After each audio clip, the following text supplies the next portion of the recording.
আপনি যে আল্লাহর কত নিয়ামত ভোগ করতেছেন তার কি শুকরিয়া আদায় করতে হবে না? ইন তাউদ্দু নি'মাতাল্লাহ, তোমরা যদি আল্লাহর নিয়ামত গণনা করতে চাও তো গুণে শেষ করতে পারবেন না।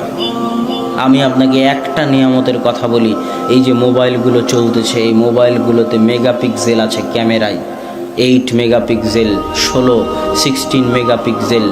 এখনও পৃথিবীতে এমন কোনো ক্যামেরা তৈরি হয়নি যেই ক্যামেরা রাতের বাস্তব সৌন্দর্যকে, তারকা খচিত, চন্দ্র খচিত রাতের বাস্তব সৌন্দর্যকে ক্যামেরার ছবিতে ফুটিয়ে তুলবে।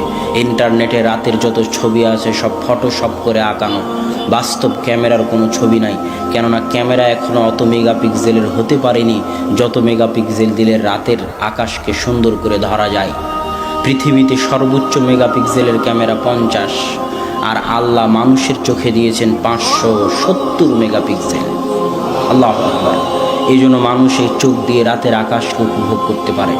এই জন্য বাস্তব ছবিতে যেটা আপনি দেখেন অনেক সুন্দর, ওই জায়গায় যখন আপনি নিজে চোখে দেখতে যান তখন অত সুন্দর মনে হয় না।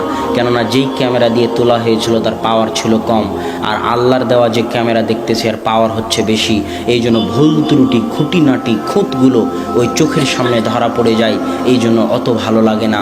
আর ক্যামেরার অত ক্ষমতা নাই, এই জন্য ক্যামেরা শুধু ভালো ভালো জায়গাটুকু ধরে নেয়, আর দেখতে তখন সুন্দর লাগে ছবিতে, বাস্তবে গেলে অত সুন্দর লাগে না।